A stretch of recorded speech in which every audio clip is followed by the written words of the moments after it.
plus bien sûr l'amylazée et puis les gamma-GT. Ce sont des éléments qui, en réalité, ont le plus souvent à démontrer, à nous dire où se trouve exactement le statut réel de ce malade, ce malade qui a atteint de l'hépatite B. Et c'est comme ça, il suit sa portion, le degré de son hépatite. Il était parti en voyage, il est revenu comme cette année, comme les années passées, pour faire son bilan. Pour voir exactement comment il se passe. Et les choses faisant, bien sûr, on a prélevé. Ni lui ni moi, bien sûr, ne s'entendait pas à un résultat, en tout cas, je dis négatif, ça veut dire négatif du résultat. J'ai fait, j'étais étonné. Dieu merci, j'avais des collaborateurs qui étaient présents. J'ai dit, mais il y a une chose qui ne va pas. Soit mes tests ne sont pas bons, il faut les reprendre. Et en réalité, on a repris les tests. Et il s'avérait que non, en fait, il y a quelque chose en réalité qui portait beaucoup attention, que nous devions porter beaucoup attention, c'est que le malade, tout était négatif. Transaminase normale, bilirubine normale, et encore pire, pas de traces d'hépatite B. Avec tout ce que nous avons fait les marqueurs, nous avons les tests.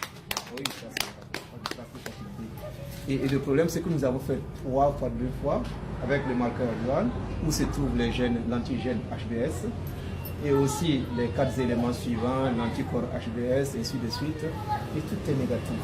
On a repris avec les tests de rapide unitaire pour l'hépatite B ou l'hépatite B, on voit que c'est négatif. J'ai dit, mais qu'est-ce qui se passe? Et elle aussi, elle était présente.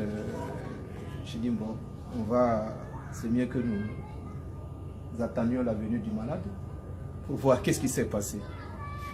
C'est ma 2e fois, mais la première fois, je dirais, bon, c'était vraiment miraculeux que je n'ose même pas en discuter parce que c'était sans prise de produit. Il arrive des cas comme ça, que nous ayons des cas qui s'effacent rapidement, et puis voilà. Mais celui-ci était bien clair. Il me dit, bon, il a suivi un traitement pendant des mois. J'ai dit, quel traitement? Et où as-tu suivi ce traitement? Et c'est ça, il m'a dit, bon voilà. C'est une ONG, des gens qui vendent des produits au secteur 15 et quelqu'un lui a conseillé de passer prendre et il a commencé à prendre. J'ai dit, est-ce que tu es sûr que tu n'as pas fait autre chose et qu'il n'y a pas eu d'autres interventions? Il dit, bon vraiment, moi je ne lui donnais pas de produit de toute façon. Moi je ne lui donnais pas de produit. Et parce qu'en réalité, tant que nous n'avons pas de raison, si c'est la présence de l'antigène, et que les autres éléments sont plus ou moins normaux, on laisse faire.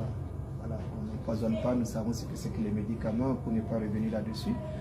Voilà, donc je dis, il faut que tu me dises exactement ce qui s'est passé, parce que ça m'intéresse, et ce serait intéressant aussi pour les malades, si toutefois en réalité c'est une réalité. Il me dit oui, mais voilà, c'est ça. Il est parti même d'ailleurs m'amener la feuille.